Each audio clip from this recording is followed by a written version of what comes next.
history they're referring to is what any historian worth their salt should have consulted themselves. Yes, absolutely.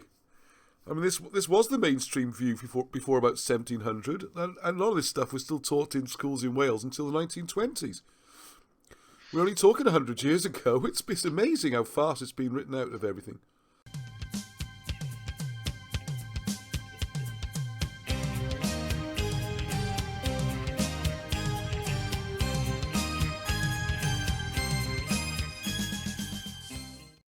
Who were they? Where did they come from?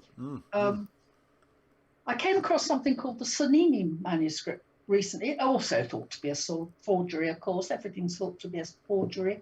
And it talks about the Sonini manuscript, also thought to be a forgery, says that certain of the Druids came unto Paul, that's Apostle Paul, privately, that's in Britain, and showed by their rites and ceremonies they were descended from the Jews which escaped from bondage in the land of Egypt. Wow. And the apostle believed these things, and he gave them the kiss of peace. A time with the migrations, or the claimed migrations 500. Yes. So to jump back slightly, I hope I'm going to throw you off too much, but you know when you mentioned in ancient Egypt that they were sort of a persecuted third type of religion that was forced to leave. Does that tie in with the Exodus then? Is it anything to do with that, or is that a separate? No, the Exodus is much. I can say that the Exodus is much later. I don't know when the Exodus took place. The only thing I can tell you is the Exodus, and archaeologists are beginning to think this now, that it was the eruption of Thera, ancient Thera, produced lava which can be found in Lower Egypt. But I don't necessarily. The Egyptian scribes say that it was that this whole disaster, cataclysm, was caused by the destroyer, and the destroyer is said to cause earthquakes all over the world. So they're talking about a cosmic event which was going on at the time of the Exodus. Yeah, that would tie with Velikovsky's writings then, wouldn't it, about these catastrophism and possibly it could be another planet or large celestial object coming near the Earth and messing up everything, isn't it? Even Mars or something.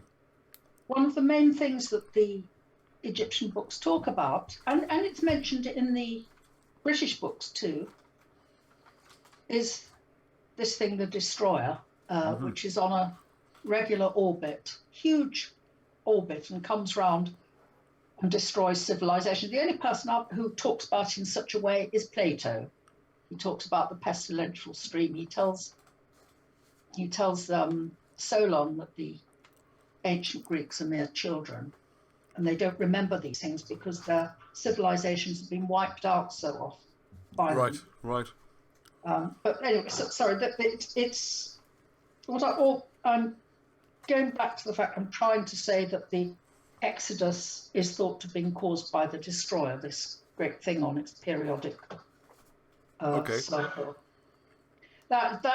You'll have people saying to you, oh, that's Zechariah Sitchin, that's Nibiru, all that. The Kolbrin does not talk about a planet called Nibiru. It says that this thing, the destroyer, it says it is not a comet, which I found very interesting. They've made that point, have they? Yes. Well, Velikovsky's view was it was the planet Mars, perhaps, wasn't it? Venus, I thought. Venus and Mars. I mean, I think you were saying if you look at the Battle of Troy, it's but there was an earlier cataclysm. Both are present, aren't they? When two planets or two cosmic phenomena in the sky bashed into each other, and the Earth was destroyed by fire, which was supposed to be the most terrible cataclysm of all, which happened early on. It would have been horrendous. The terrible cataclysm was the worldwide flood. Yeah, that could be quite possible. I'm back in the Egyptian books now, aren't I? I'm not talking about... Sorry, that was my fault. I jumped you back in there because I threw you a curveball when I was trying to say if there's a link between... Because when what you were talking about was these Druids saying that they were they were part of the Exodus, effectively, weren't they? And I was just wondering if that tied in with Yes. Well, the purging that happened from Egypt that was referred to in the beginning of the Kolbrin book. The Egyptian account of the Exodus just talks about slaves. It doesn't say that they were Hebrews, Israelites, anything. They were just slaves. So how does the Book of Britain get from Joseph to Arthur? There must be something in between, is there? Yes, there are books of a lot of these are full of rules how to live your life. Okay. We've got the Book of Silver Bough, the Book of Lucius, who I think was King Lucius. He became converted to Christianity, didn't he? And the Book of Wisdom. Or Lyrig, I think it's the same guy, isn't it? Yeah. Yes. Now, what I said there was a Book of Elidor, but one of them is written by Elidor. Okay. And he's a rather sad man. Because doesn't it give quite a bit of detail on some of the ancient British kings in there as well? Yes, that's in the Book of Britain. Yeah, I think that's gonna be. That's a fascinating book because then, like you said, it's not only you mentioned Brutus, it also gives lots of details of other kings. I think, doesn't it?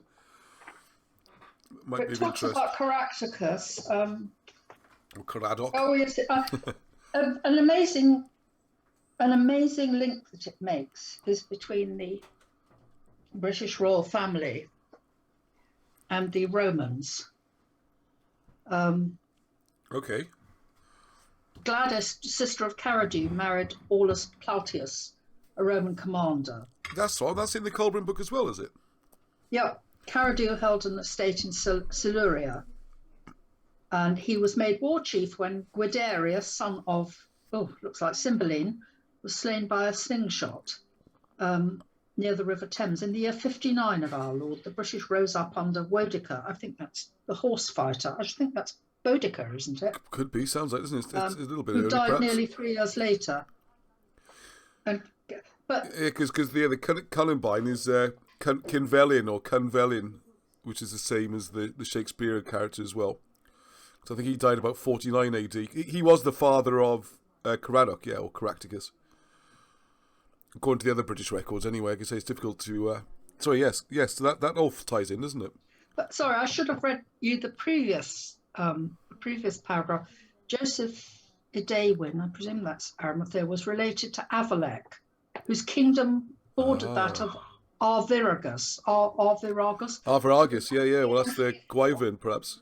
The first, because Arviragus is more of a title, isn't it? That's yes. And it's probably Gwyriv who's the sort of... All of that. Well, maybe it should say the Arviragus. I don't know. Potentially the first King George. He could be the first patron St. George, is the way Wilson and Blackett show that. Because Joseph Arimathea was to give him armorial arms, isn't he, of the red cross on the white or silver background. Yes. And it's through Anna the Unfaithful, who did exist. I've read about that. He converted Claudia Rufina, the daughter of Caradu, previously called Gladys. She was the one who was adopted by the Emperor Claudius as his daughter, and he changed her name to Claudia. Yes, and of course they're the ones who married Pudens, a Roman, had a daughter Pudentia. Now Pudens is actually mentioned on a Roman memorial in Chichester, I believe. Okay. And she had a daughter Pudentia. Now, when I went to Rome, I went to the Saint Pudenzion. Yeah, I think the name's changed slightly, isn't it? But I wish I'd gone there. In the Subura area of Rome. Yeah. And underneath, if you look through a grill, you can see the Britannic Palace, where Caractacus was house prisoner for 7 years, and his daughter Pudentia was a Christian and collected the remains of thousands of martyrs from the Colosseum and buried them all underneath that house. Yes, I wish I'd known more about it last time I was in Rome. It was before I go into this kind of interest. Because, of course, the other reference then is the Bible, isn't it? You've got the salutations at the end of 2 Timothy, like chapter 4. when he says he sends his greetings to Linus and Prudence and a few other people, Oh, which yes. ties in then with the Yes, British Linus royal is family. mentioned. Linus is mentioned here somewhere. Linus was the first Bishop of Rome, wasn't he? Yeah, that seems to be the case, yes. Not sure when Peter suddenly came into the picture, really. It says, in his 28th year, Caridi was betrayed to the Romans by Alicia, Queen of Yes. Briantis. He married Genuissa, daughter of Claudius, to bind the peace agreement. Yes, yes. So, of course, this is when you get there. One of the subjects we talk about a lot on the Britain's Hidden History, and Alan Wilson and Blackett write about, is this idea of then the British royal family having their inheritance rights to the throne of Rome, if you like, the Roman Empire. Yes. So when they start hacking each other to pieces, and you come to the Flavians, and they're before that, the year of 4 emperors, there's no one left in Rome. They're all the royal blood's been extinguished. And that's when they come to Britain, sort of around about 120, well, I think it's 138, I think, as Antonius becomes the first British king in charge of the Roman Empire, is their theory. That's which seems pretty compelling stuff to me. Yes. There seems to be such a disparity between the picture we're given of the ancient British and this amazing status that they held when they went to Rome. They were both descended from the House of Troy, weren't they? The Romans were and the British were. Well, they claimed to be the same people, didn't they? They were linked. Yes. And the Etruscans as well seem to get written out of history. They seem to just suddenly vanish. And what about the speech that it's not here in the Kolbrin, but the speech given by Caractacus in the Senate, which was learnt by every English schoolboy. It did used to be, didn't it? Yes.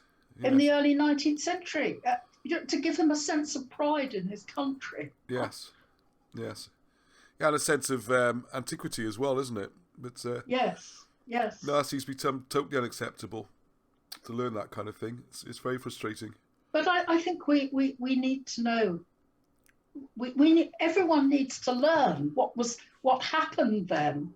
I feel somebody needs to write a fresh history. Well, we're working on it. Good. You see the trouble Wilson and Blackett have been through, though. I mean, just because people see. Yeah, I can say. I mean, anyone would be battered by that. But the accusations are weird because if you listen to the criticism, well, for a start, they attack the messenger rather than the message, and they just go after them personally, which is very unpleasant sometimes. But I think just as importantly as that, they sort of try and make out that somehow Wilson and Blackett have invented all this stuff, whereas you find all they're doing is referring to old history, what used to be taught. There's very little of it. Very little of what they say is actually original, if you like. It's only just recalling what used to be the version of history. And the history they're referring to is what any historian worth their salt should have consulted themselves. Yes, absolutely. I mean, this was the mainstream view before about 1700, and a lot of this stuff was still taught in schools in Wales until the 1920s. We're only talking 100 years ago. It's amazing how fast it's been written out of everything. Do you remember that earlier, when we were talking earlier, I was saying that there was a BBC series in 2009, The Origins of Christianity, and the man presenting it, this Reverend Dermot McCulloch, professor, an Oxford professor of the history of the church, said that the origins of Christianity are not in the West, but in the East. Did I then say that at a book launch, I met the then canon steward of Westminster Abbey? Oh, please say didn't you send the guy a letter? I think that was when we didn't have the recorder on then. But also I met Jane Hedges, this canon steward of Westminster Abbey, and I asked her, what does the Church of England think of the legend of Joseph of Arimathea arriving in Britain in 37 AD? She told me that the church takes the date seriously. Really? And I then discovered that a record of the voyage exists in the Vatican, written by Cardinal Baronius. Baronius, yes. I asked the canon steward of Westminster after that, what about the legend of Jesus coming as a child to Britain? And she said, the church regards that as a pretty legend. Okay. But what interests me there? Did you ask Ross, the third question? What do you think about the idea of Jesus coming here after the crucifixion and being buried in Britain? No, I didn't ask that because I was asking things that that were in my head at that. Yeah. No, I just thought that's the other one. I'm interested to get a reaction because I think they know about this stuff. But there we go. Well, she'd probably say that don't contemplate it at all. But well, it'd be interesting. I would. Yeah. But I thought it shocking actually that we could have a BBC Two series in 2009 by a professor at the University of Oxford stating that the origins of Christianity are in the East and not in the West. Well, so they didn't mention Joseph's potential trip to Britain at all then? No. And I wrote him about it, this guy, after he'd done this series, and said, what about Joseph of Arimathea? And he said, oh, well, we don't know enough about it. But it is, how come he can say that? And then the canon steward of Westminster Abbey, who knows her theology inside out, says that they regard it as serious. Yeah, they're quite interested in the idea. What is going on? I don't know what's going on. It's very weird. Because the other thing as well is just the level playing field. So if you look, I bet if I was to, I'm not familiar with that series, but just guessing, there would be a number of claims made in that, or a number of stories followed up that will be on hardly any evidence at all. And yet they get considered and included in programs like that and in the current canon of what you can talk about. Yes. Whereas there seems to be an awful lot, a lot of references to Joseph of Arimathea from different sources, but that doesn't, suddenly the bar of evidence gets moved up dramatically and that can't get over it. If they set the same bar for evidence for all the other accounts, none of them would be acceptable. And what we're looking for is more of a level playing field. If you're going to apply those same strict measures on the British history, why aren't you applying it everywhere else? Yes. No, I couldn't agree more. We seem to be the only country in the world which, all over the world, you have countries pushing themselves forward and coming up with things that they did, and we're doing the opposite. We're putting ourselves down all the time. Why? I mean, I know, colonial history, slavery, all that kind of stuff, but it does not detract from one's ancient history. Yeah, I agree. Yes. It seems. I mean, the joke I use a lot on the ancient history is everything's Roman. It seems everything's Roman. Yes. Nothing can be British. Everything's Roman. You put two stones on top of each other, you've got a Roman wall. That's the other. Yeah.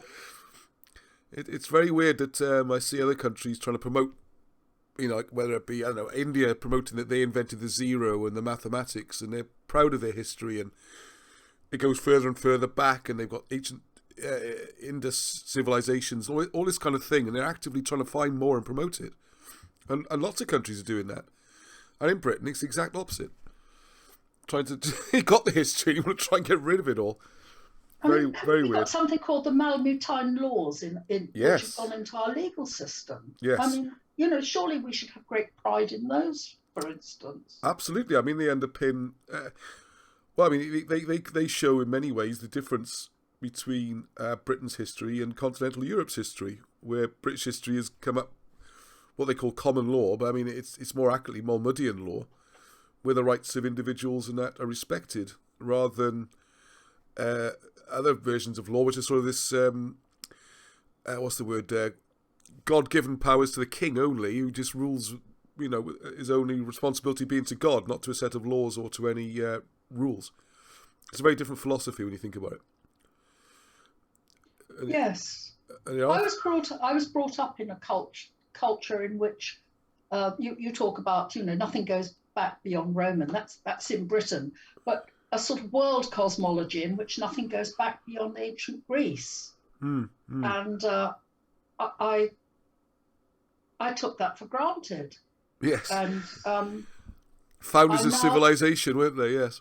I now go by what Plato says. The Greeks are a very young nation indeed. The ancient Greeks were. Well, this was a big controversy, wasn't it? With if you go back to the Lyceum and everything, when they were trying to put the dates of the Trojan War further back, it seems to be done as a deliberate attempt to try and give greater age to Greece. And there was a scandal even back then. I was talking, I don't know, probably 308 BC or 400 BC, when there were noble families in Greece and Rome who were saying, well, hang on, it's my great-great-grandfather. He was there, I've got a shield on the wall, this kind of thing. You can't suddenly put it back 500 years into further history, because then all the links have gone. And apparently this scandal goes back that far. Over 2,000 years ago, they were trying to make Greece seem a much older country than it was. Yes, yes. Because the other stories then are that the Cymru or whatever passed through that area around about the 600 BC, and that's when the writing was given to the Greeks. The Greeks adopted a British writing. Whereas the official version of events is that the Greeks invented writing about 1200 BC, but didn't write anything for 600 years. It's bonkers ideas. There's something in the British books, not necessarily the Britain book, about the introduction of writing. There's all kinds of stuff in here. I'm sorry that I don't know the British books in more detail, but as I said, I've been concentrating on the Egyptian books. I know the feeling. I was supposed to look at the Arthurian history in the South Wales and all these stuff, and most of my attention goes off into ancient Egypt and places, and the Trojan War and these dating, because it does form the foundation of it all, doesn't it? If you can establish that basis, it does underpin British history, which is probably why they're so keen to kick it away. It is extraordinary to read books which have, the Egyptian books, which have so little in them about what you see on the temple walls in Egypt. It's a different mindset, an earlier mindset.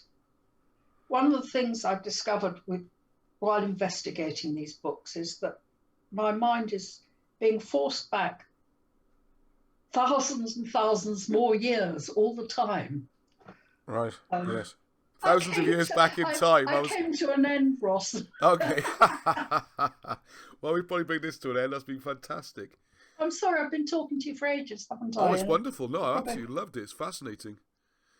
Thank you very much indeed. Yeah, I'll turn that off there. I mean, I'd like to sit here and tell you all about the thing that fascinates me most, the connection between the what it says in Genesis, which seems to me a completely sort of mashed up version of what it says in the Kolbrin. Okay, this is the human engineering side of things. Yeah, well, after that, this so-called fall of man. This is where the Kolbrin says something that doesn't appear anywhere else, and that is that this fall of man was a mixing of DNA with far more primitive DNA than we should have had in us. And the Kolbrin actually mentions that? Yes. It doesn't say it in terms of DNA. No, of course they wouldn't. No, that's a modern term, isn't it? Yeah. Yes, it does say that. The serpent was a mistranslation or a later version of the cunning one. And that is what I find absolutely fascinating, because I feel it has bearing on what we do. Well, we don't know what we are these days. Yes. And we don't know where we come from and things, do we? But and they are tinkering with DNA. You have to be careful. But I have written an article about that, and it's called "Where We Humans Come From." Okay, that's what I'll try and do. I'll try and have a read of that, and then we can have a more informed discussion about it. In a week or two, would that be good? Yes, but anyway, I've probably worn you out by now. So, No, I thoroughly enjoyed it. Thank you for your time. I'm worn you out. Yeah, sorry. So which article is this? Now, where we all come from? Where We Humans Come From. I wrote it I think it came out at the beginning of last year. They're all on Graham Hancock's website. Okay. It's also my first collection that I put out as an ebook. Genetic and Global Cataclysms has that in it, because it's the genetic bit. Yes. Yeah, I think it couldn't be more apt than it is right now, could it, with things going on with genetics and stuff. So, thank you for watching. I hope you enjoyed that. As you can see, the Kolbrin Bible deals with some massive fundamental issues, from origins of humankind to formation of Britain, the beginnings of religion, the whole Genesis story, and it's a lifetime study, and Yvonne has been studying this for years now, and you will see we have further discussions about some of the other massive and incredibly controversial subjects contained in there. And the amazing thing is you've already started to see so much of what is in the Kolbrin Bible actually ties in with the other sources of British history that we look into. So I know, is it a forgery? Have they drawn on all those sources? The internal evidence within the book is so strong to support itself, it has to be looked at seriously and at least considered. So putting up further conversations with Yvonne soon, and thank you very much for her time, and until the next time, Heddwch.